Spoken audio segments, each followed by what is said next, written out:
जय जगन्नाथ बंधुगण सर्वप्रथमे आपणको 2026 नववर्षर हार्दिक अभिनंदन। एही 2026 वर्षटी आपणक पई मंगलमय हो। बंधुगण आजिर भिडियो रे आमे जानिबा 2026 वर्षटी मीन राशिर व्यक्ति विशेष मानक पई किपरि कटिबो से विषय रे। बंधुगण एही वार्षिक राशिफल वैदिक ज्योतिष शास्त्र एवं ग्रहंक स्थिति और गोचर गणना को नहीं आधारित।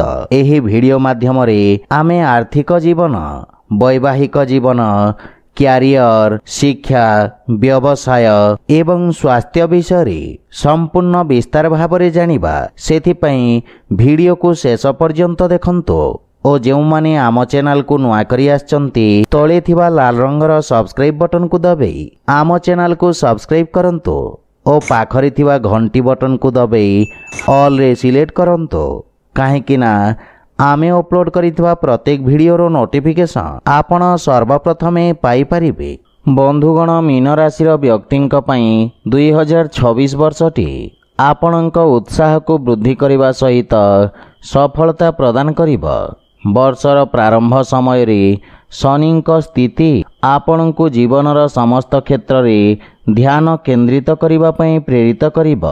एही अवधि रे आपण आत्मनिर्भर रहिबे एवं आपण को आत्मनिर्माण पई किछि कठोर निर्णय मध्य नेबाको पड़िब। शनि मीन राशि रे विराजित थिबारु आपणक विचारधारा, व्यक्तित्व और कार्य करिबार क्षमता उपरि विशेष प्रभाव पड़िब तथा निज लक्ष्य प्रति अधिक स्थिरता और अनुशासनर आवश्यकता रहिछि। एही अवधि रे करा जाइथिबा प्रयास भविष्यत रे आपणको सकारात्मक परिणाम प्रदान करिब। राहु 25 नवेम्बर पर्यंत आपणक द्वादश भाव रे विराजित रहिबे, जहाँकि आपणक मानसिक स्थिति एवं आंतरिक शांति को प्रभावित करिब।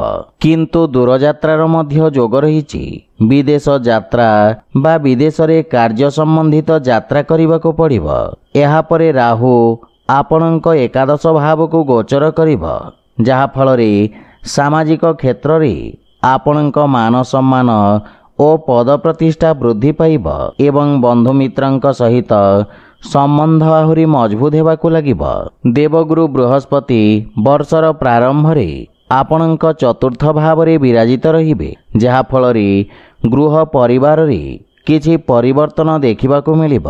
आपण परिवार सदस्यंक मध्य रे उत्तम समय व्यतीत करिबा पई प्रेरित हेबे। जून प्रारंभ रे गुरु ग्रह आपणक पंचम भाव रे प्रवेश करिबे, जहाँकि शिक्षा, संतान और रचनात्मकता उपरे प्रभाव पकाइब। कला, संगीत और साहित्य तथा रचनात्मक क्षेत्र रे विशेष शुभ फल प्राप्ति हेब। संतानर इच्छा रखिथिबा व्यक्ति को संतान प्राप्तिर जोग रहिछि। अक्टोबर शेष भाग रे बृहस्पति पुनः षष्ठ भाव को गोचर करिबे, जहाँकि कार्यदक्षता, कंपटीशन एवं स्वास्थ्य क्षेत्र रे परिवर्तन आनिब। षष्ठ भाव प्रतिस्पर्धा और संघर्ष सहित जड़ित होई थाए। सेथिपई एही समय रे आपणको निज क्षमता अनुसार कार्य करिवार आवश्यकता रहिछि एवं जे कोनोसी प्रकार शारीरिक और मानसिक चिंतारू दूरेई रहिबा उचित। भागीदारी व्यवसाय रे विशेष सफलता मिलिबा सहित पार्टनरंक सहित उत्तम संबंध स्थापित हेब। सेहीपरि आर्थिक स्थिति दृष्टि 2026 वर्षटी विशेष लाभदायक सिद्ध हेब। आकस्मिक धन प्राप्तिर मध्य जोग रहिछि। धन और लाभ भावर स्वामी आपणको किछि उत्तम अवसर प्रदान करिवे तथा आपणक आर्थिक स्थिति मजबूत हेब। आपण निज परिश्रमर सठिक परिणाम पाई खुशी अनुभव करिवे। आपणक संचित धन रे ध्यान केंद्रित करी उत्तम धन संचय करिबारे सक्षम हेबे। परिवार सदस्य तथा विशेष रूप रे भाई और जीवन साथी पूर्ण सहयोग प्राप्ति हेब, जहाँकि आपणक आर्थिक स्थिति को मजबूत करिब तथा धनार्जन पाई वर्षर प्रथम भाग शुभ फलदायक सिद्ध हेब। किंतु जून परे स्थिति रे परिवर्तन देखिबाकु मिलिब। बृहस्पति ଓ ଶନିଙ୍କ ପ୍ରତିକୂଳ ପ୍ରଭାବ ଆପଣଙ୍କ ଆର୍ଥିକ ସ୍ଥିତିକୁ ପ୍ରଭାବିତ କରିବ ତଥା ଏହି ସମୟ ଆର୍ଥିକ ସ୍ଥିତି ଦୃଷ୍ଟିରୁ କଠିନ ସିଦ୍ଧ ହେବ ଏବଂ ଆପଣଙ୍କ ଆୟର ସ୍ରୋତରେ ମଧ୍ୟ ଅବରୋଧ ଉତ୍ପନ୍ନ କରିବ। ଆପଣଙ୍କ ଆର୍ଥିକ ଯୋଜନାରେ ଅସ୍ଥିରତା ଆସିବ ଏବଂ ଆପଣଙ୍କ ଅନାବଶ୍ୟକ ଖର୍ଚ୍ଚରେ ମଧ୍ୟ ବୃଦ୍ଧି ଘଟିବ।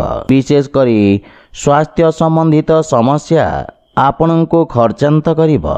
ଏହା ବ୍ୟତୀତ ଯେକୌଣସି ପ୍ରକାର ମହତ୍ତ୍ୱପୂର୍ଣ୍ଣ ଆର୍ଥିକ ନିର୍ଣ୍ଣୟ ନେବାରେ ବିଶେଷ ସାବଧାନ ରହିବାର ଆବଶ୍ୟକତା ରହିଛି।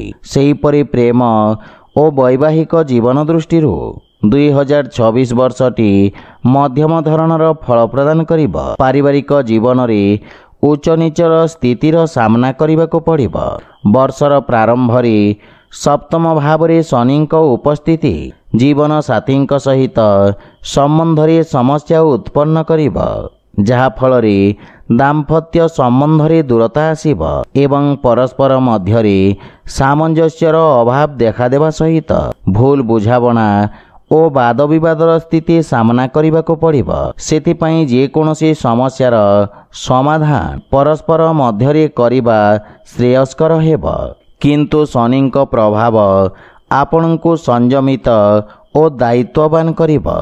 ଲମ୍ବା ସମୟରୁ ବିବାହର ଇଚ୍ଛା ରଖିଥିବା ବ୍ୟକ୍ତିଙ୍କ ପାଇଁ ବିବାହର ସମ୍ଭାବନା ରହିଛି। ବର୍ଷର ଶେଷ ପର୍ଯ୍ୟନ୍ତ ବିବାହର ଯୋଗ ରହିଛି।